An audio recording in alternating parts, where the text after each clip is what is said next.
13 साल की उम्र में वॉरेन बफेट ने अपने दोस्त से कह दिया था कि अगर मैं 30 साल की उम्र तक मिलियनर नहीं बना तो मैं ओहामा की सबसे ऊंची बिल्डिंग से कूद जाऊंगा। बाकी तो आपको पता है कि फिर क्या हुआ। तो एक आम से बच्चे ने इतना सब कुछ कैसे हासिल किया? इसका जवाब है इन्वेस्टमेंट से। अब आप कहोगे कि आपको इन्वेस्टमेंट तो नहीं आता, लेकिन ऐसा नहीं है। हम सब अपनी डेली लाइफ में कुछ ना कुछ इन्वेस्ट करते हैं। एक माँ अपनी फैमिली में टाइम इन्वेस्ट करती है, जिसका रिटर्न उसे एक हैप्पी फैमिली के तौर पर मिलता है। एक एम्प्लॉय अपनी जॉब में अपना टाइम इन्वेस्ट करता है, जिसका रिटर्न उसे सैलरी के तौर पर मिलता है। और एक बिजनेसमैन अपने बिजनेस में अपना पैसा इन्वेस्ट करता है, जिसका रिटर्न उसे प्रॉफिट के तौर पर मिलता है। यानी इन्वेस्टमेंट हमारी लाइफ में हर जगह है। बस इन्हीं डेली लाइफ इन्वेस्टमेंट के प्रिंसिपल्स को समझकर वॉरेन बफेट के मेंटर बेंजामिन ग्राहम ने यह बुक द इंटेलिजेंट इन्वेस्टर लिखी थी। 1949 में लिखी गई इस बुक के प्रिंसिपल्स आज भी उतने ही रिलेवेंट हैं, इसलिए इसे इन्वेस्टमेंट की दुनिया की बाइबल कहते हैं। वॉरेन बफेट ने खुद इस बुक को रिकमेंड करते हुए यह कहा है कि यह इन्वेस्टमेंट पर लिखी गई आज तक की सबसे अच्छी किताब है। तो आइए जानते हैं इस बुक में है क्या। मैं आपको इस बुक से 8 लेसन्स बताऊंगा, जिन्हें जानने के बाद आपके इन्वेस्टमेंट से रिलेटेड बहुत सारे सवालों के जवाब मिल जाएंगे। So let's begin. Lesson 1, investor versus speculator. Investing की दुनिया में 2 तरह के लोग होते हैं, इन्वेस्टर और स्पेक्युलेटर। जिन्हें हम आमतौर पर इन्वेस्टर समझते हैं, वो असल में स्पेक्युलेटर्स होते हैं। तो आइए जानते हैं इनमें क्या फर्क है। एक स्पेक्युलेटर मार्केट और रिसेंट ट्रेंड्स को देखकर ही अपना डिसीजन लेता है, यानी वो अपने लक और अंदाजा लगाने की कैपेसिटी पर भरोसा करता है। वहीं एक इन्वेस्टर अपने सारे डिसीजन अपने एनालिसिस के बेस पर लेता है। एक इन्वेस्टर वही है जिसमें 3 क्वालिटीज हो। फर्स्ट क्वालिटी, उसका एक्शन एनालिसिस बेस्ड हो, ना कि ट्रेंड बेस्ड। एनालिसिस करते समय ये याद रखना बहुत जरूरी है कि हमें मार्केट नहीं बल्कि जिस कंपनी में इन्वेस्ट करने जा रहे हैं उसकी एनालिसिस करनी है, क्योंकि मार्केट को प्रिडिक्ट करना लगभग इम्पॉसिबल है, लेकिन कंपनी की परफॉर्मेंस प्रिडिक्ट की जा सकती है। सेकंड क्वालिटी है जो अपने प्रिंसिपल अमाउंट की सेफ्टी को इंश्योर कर ले। थर्ड क्वालिटी है जिसका एम एक्स्ट्रा ऑर्डिनरी रिटर्न्स हासिल करने का नहीं बल्कि लॉन्ग टर्म में अच्छे परफॉर्मेंस का हो। जिसमें भी ये 3 क्वालिटीज नहीं है वो एक स्पेक्युलेटर है, इन्वेस्टर नहीं। और ग्राहम का कहना है कि अगर सच में आप इन्वेस्टमेंट से अपनी किस्मत बदलना चाहते हो तो आपको स्पेक्युलेटर नहीं बल्कि इन्वेस्टर बनना होगा, क्योंकि इन्वेस्टमेंट की दुनिया में अगर कुछ यूनिवर्सल ट्रुथ है तो वो ये कि आपका अंदाजा कभी भी गलत हो सकता है। Lesson 2, defensive investor versus aggressive investor versus enterprising investor. अगर हम रियल वर्ल्ड में इन्वेस्टर्स की बात करें तो वो 3 तरह के होते हैं, डिफेंसिव, एग्रेसिव और एंटरप्राइजिंग। एक डिफेंसिव इन्वेस्टर रोहित शर्मा की तरह होता है, जिसका रन रेट तो कम है लेकिन जो लंबे समय तक पिच पर टिक कर विकेट बचाता है। वहीं एग्रेसिव इन्वेस्टर शिखर धवन की तरह हाई रन रेट तो देते हैं लेकिन कई बार छक्का लगाने के चक्कर में कैच आउट हो जाते हैं। वहीं एंटरप्राइजिंग इन्वेस्टर विराट कोहली के जैसे होते हैं, जो कभी एग्रेसिव होकर रिस्क ले लेते हैं, कभी डिफेंसिव होकर विकेट बचाते हैं। अब इसे इन्वेस्टमेंट की नजर से समझते हैं। एक एग्रेसिव इन्वेस्टर हाई रिटर्न्स पाने के लालच में हाई रिस्क फंड में इन्वेस्ट करता है। वहीं एक डिफेंसिव इन्वेस्टर ऐसा होता है जो लो रिस्क फंड या यूं कहें कि सिक्योर फंड में इन्वेस्ट करता है। वहीं एंटरप्राइजिंग इन्वेस्टर अपना टोटल इन्वेस्टमेंट का कुछ हिस्सा सिक्योर फंड में और कुछ हिस्सा हाई रिटर्न फंड में इन्वेस्ट करता है। ज्यादातर लोग सोचते हैं कि इन्वेस्टमेंट यानी कुछ ही समय में बहुत सारा पैसा कमाना और रातों रात अमीर बन जाना, लेकिन सच बात यह है कि दुनिया के हर काम की तरह यहां भी पेशेंस रखना पड़ता है। और बिना पेशेंस के शायद आपको थोड़ा फायदा हो सकता है, लेकिन एकदम से जब नुकसान होगा तो आप खुद को संभाल नहीं पाओगे। इसलिए आपको कौन सा इन्वेस्टर बनना है यह सोचना बहुत जरूरी है।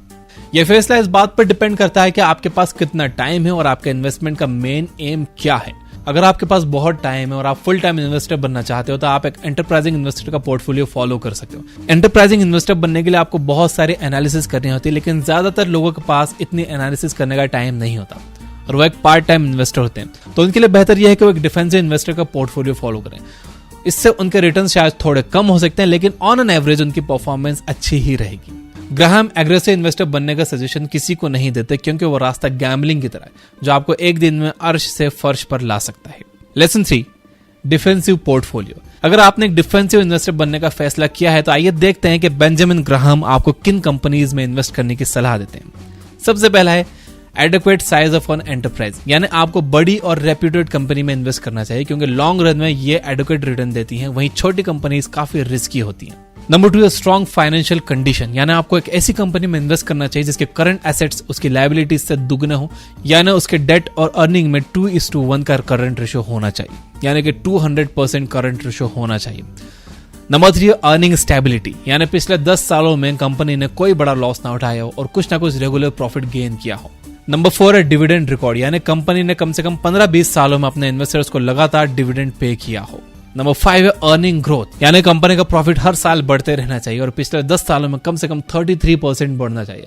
लेकिन अगर हम इंडिया की बात करें तो यहाँ इन्फ्लेशन को देखते हुए कम से कम 10 सालों में 100%, यानी कि डबल प्रॉफिट तो होना ही चाहिए।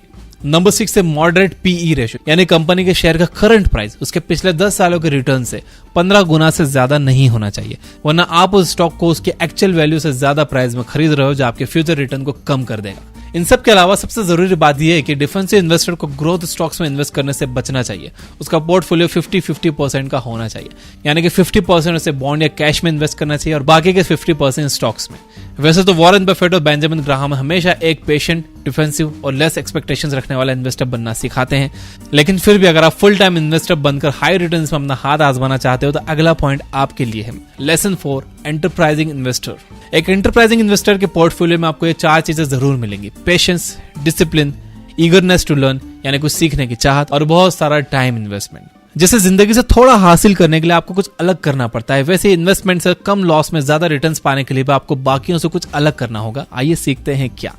नंबर 1, मार्केट के खिलाफ जाना, यानी जब सब लोग मार्केट के नीचे आने के डर से अपने शेयर बेच रहे हैं तब आप खरीदो, और जब सब मार्केट के ऊपर जाने से लालची बनकर खरीद रहे हैं तब आप बेचो।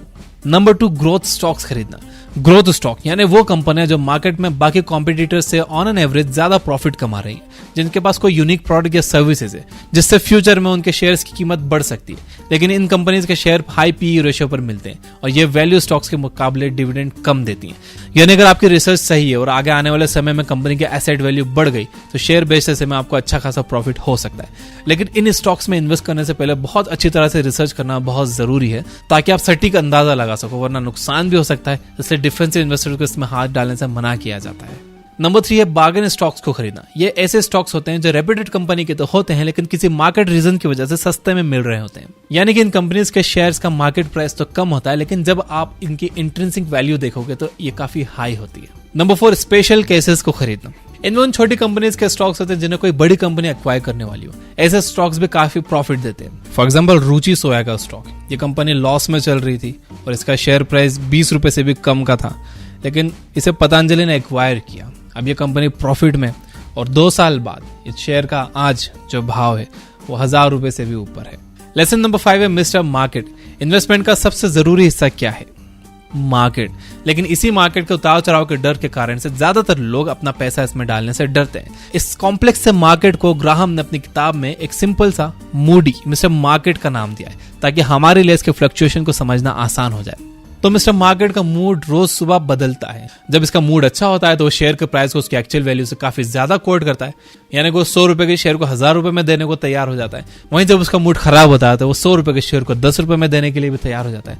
तो अगर आप एक समझदार आदमी हो तो आप क्या करोगे? सिंपल है, जब उसका मूड ठीक हो तो आप अपने 100 रुपए के शेयर को 1000 रुपए में बेचो, जब उसका मूड खराब हो तो उसके 100 रुपए के शेयर को आप 10 रुपए में खरीदो। पर ज्यादातर लोग इसका उल्टा करते हैं। जिस दिन मार्केट का मूड अच्छा होता है तो वो ज्यादा प्राइस कोट करता है और लोग अंदाजा लगाने लगते हैं कि कल इसका मूड शायद और ज्यादा अच्छा होगा, कल ये 1000 के शेयर 5000 के हो जाएंगे, इसलिए आज वो 1000 के उन शेयर को खरीद लेते हैं। और जब उसका मूड खराब होने लगता है तो लोग डर के मारे कहीं उसका मूड खराब ना हो जाए अपने शेयर को 10 रुपए में बेच देते हैं। ग्राहम कहते हैं कि अगर आपको डिफेंसिव इन्वेस्टर बनना है, लॉन्ग टर्म में आपको इन्वेस्ट करना है, तो आप मार्केट को भूल ही जाओ। उसका मूड कैसा भी हो आपको उससे फर्क नहीं पड़ना चाहिए। जब आपने इन्वेस्ट कर दिया तो आपको फर्क नहीं पड़ना चाहिए कि मार्केट ऊपर जा रहा है या नीचे जा रहा है। बट अव्वल आखिर जब आप इन्वेस्टमेंट करोगे तो आपको मार्केट के रेट से ही करने हैं, तो हमेशा ये कोशिश करिए कि जब मार्केट डाउन हो तभी आप खरीदो। आपको शेयर्स खरीदने के लिए डीमैट अकाउंट लगता है। देखो फिलहाल तो मार्केट ऊपर ही जा रहा है, तो व्हाट आई रिकमेंड यू कि आप कम से कम अपना डीमैट अकाउंट खुलवा के रख लो। जब मौका आए, जब आपको लगे कि यार अब मार्केट काफी डाउन है, मिस्टर मार्केट का मूड खराब है, 100 रुपए के शेयर 50 रुपए में मिल रहे हैं, 10 रुपए में मिल रहे हैं, तब आप इसमें पैसा डालना। तो डीमैट अकाउंट कम से कम अपना खुलवा के रख लो। आप अब स्टॉक्स पर 99 रुपए देकर एक डीमैट अकाउंट खुलवा सकते हो। अगर आप आज ये अकाउंट खुलवा रहे हो तो अब स्टॉक्स आपको फ्री डिजिटल गोल्ड भी देता है। डिस्क्रिप्शन में मैंने लिंक दे दिया है। तो इन्वेस्टर अगर आपको बनना है तो आप कम से कम रेडी रहो, अपनी तैयारी करके रखो। डीमैट अकाउंट खुलवाने में आपका कुछ नहीं जा रहा है, तो आप अपना अकाउंट कम से कम रेडी करके रखो, ताकि जब अपॉर्चुनिटी आए तो आपको अफसोस ना हो कि यार मेरा तो डीमैट अकाउंट ही नहीं है। सो get your demat account open. Lesson number 6 है मार्जिन ऑफ सेफ्टी। अगर आपको मार्केट से 100 रुपए का सामान लाना होगा तो क्या आप घर से 100 रुपए लेकर ही निकलोगे? वैसे तो बहुत सारे लोग हैं जो 100 रुपए लेकर ही निकलेंगे। या एक इंजीनियर को 20,000 किलो की कैपेसिटी का पुल बनाना हो तो क्या वो बस 20,000 किलो का ही बनाएगा? नहीं ना। अब जो लोग समझदार होंगे वो कम से कम 150-200 रुपए लेकर निकलेंगे, और इंजीनियर भी पुल कम से कम 30,000 से 40,000 किलो की कैपेसिटी का बनाएगा ताकि किसी अनवांटेड सिचुएशन में कोई प्रॉब्लम ना हो जाए। बस इसी लॉस को मिनिमाइज करने के तरीकों को मार्जिन ऑफ सेफ्टी कहते हैं। ग्राहम का कहना है कि इन्वेस्टमेंट में क्या करना है से ज्यादा जरूरी होता है कि हम ये याद रखें कि क्या नहीं करना है। इसलिए हमें कभी भी मार्जिन ऑफ सेफ्टी को इग्नोर नहीं करना चाहिए, नहीं तो हमारा प्रिंसिपल अमाउंट रिस्क पर चला जाएगा जो हम कभी नहीं चाहते। अब इन्वेस्टमेंट में आपको मार्जिन ऑफ सेफ्टी कैसे तय करनी है? एक बात का ध्यान रखना बहुत जरूरी है कि स्टॉक का प्राइस और उसकी रियल वैल्यू कभी भी एक नहीं होती। प्राइस वो होता है जो हम उस टाइम उस स्टॉक को खरीदने के लिए पे करते हैं, और वैल्यू वो जो उस कंपनी के प्रॉफिट, डिविडेंड और एसेट्स को ध्यान में रखकर तय की जाती है। तो अगर किसी शेयर की वैल्यू 50 रुपए, तो आमतौर पर लोग उसे 50 में खरीदकर उसकी प्राइस बढ़ने का इंतजार करते हैं। लेकिन यहाँ वॉरेन बफेट होते तो क्या करते हैं, वो उस स्टॉक को तब तक नहीं लेते जब तक उसकी प्राइस उसकी रियल वैल्यू से 2/3 नहीं हो जाती। यानी जब तक उन्हें 50 रुपए की वैल्यू का स्टॉक 30 से 35 रुपए की प्राइस में नहीं मिलता, वो नहीं लेते। तो मार्जिन ऑफ सेफ्टी आपको इंस्टेंट फायदा देती है और प्रिंसिपल की सेफ्टी की भी गारंटी देती है। Lesson number 7, IPO investment. IPO यानी इनिशियल पब्लिक ऑफरिंग, जहां कंपनीज खुद अपने शेयर्स को मर्चेंट बैंकर्स के साथ मिलकर बेचती है। नॉर्मली हम जो शेयर स्टॉक मार्केट से खरीदते हैं उसे हमारे जैसी कॉमन लोग बेचते हैं, इसलिए इसके बहुत ज्यादा चांसेस हैं कि हमें स्टॉक उसकी एक्चुअल वैल्यू से सस्ते में मिल जाए। वहीं जब कंपनी खुद अपने शेयर बेचेगी तो वो उसे एक्चुअल वैल्यू से कभी भी कम में नहीं बेचेगी, यानी आप मार्जिन ऑफ सेफ्टी का कॉन्सेप्ट अप्लाई नहीं कर पाओगे। लेकिन फिर भी लोग आईपीओ लेने के लिए काफी एक्साइटेड रहते हैं, लेकिन ग्राहम कहते हैं कि इससे बचना चाहिए। वैसे भी जब हमारे शेयर मार्केट में 4000 से ज्यादा कंपनीज ऑलरेडी हैं, तो इन्वेस्टमेंट के लिए आईपीओ के पीछे क्यों भागना। लेसन नंबर 8 है मार्केट और इन्फ्लेशन। अब हमने इतना सब कुछ सीख लिया, तो जाते जाते जान लेते हैं कि क्यों हमें अपनी मेहनत से कमाया पैसा स्टॉक मार्केट या म्यूचुअल फंड में इन्वेस्ट करना चाहिए, जहां प्रिंसिपल की गारंटी भी नहीं होती और इतना सब कुछ सीखना भी पड़ता है। क्यों ना हम सिंपल सी 10 साल की एफडी करें और खुश रहें। तो इसका जवाब छुपा है इन्फ्लेशन यानी महंगाई दर में। जो दाल 10 साल पहले 50 रुपए किलो थी, वो आज 120 से 130 रुपए किलो है। पेट्रोल के रेट्स तो आप जानते ही हो, वो बताने की जरूरत नहीं है। अगर हम इंडिया के इन्फ्लेशन रेट की बात करें तो पिछले 10 सालों में 6 से 7% का इन्फ्लेशन रेट देखा गया है। अब अगर एफडी देखें तो वो आपको 5 से 6% का रिटर्न देती है, यानी कि कुल मिलाकर लॉन्ग रन में आपके पैसे की वैल्यू कम ही होगी। अमीर बनने का कॉन्सेप्ट बस इतना है कि आपके इन्वेस्टमेंट का रिटर्न इन्फ्लेशन से ज्यादा होना चाहिए, तभी लॉन्ग रन में आपको प्रॉफिट होगा और आप एक इंटेलिजेंट इन्वेस्टर कहलाओगे। तो दोस्तों, ये थे इन्वेस्टिंग की सबसे बेहतरीन किताब द इंटेलिजेंट इन्वेस्टर, तो कुछ जरूरी सबक जिन्हें याद रखकर आप भी एक इंटेलिजेंट इन्वेस्टर बन सकते हो। तो वीडियो पसंद आया हो तो इसे लाइक जरूर करना। इन्वेस्टमेंट से रिलेटेड बुक समरी सुनने के लिए डाउनलोड करिए ये बुक ऐप, और अपना डीमैट अकाउंट जरूर खुलवा के रख लेना ताकि इन्वेस्टमेंट का मौका आपके हाथ से ना निकले। Finally, you guys are amazing, keep reading, keep learning, keep growing. Thank you for watching.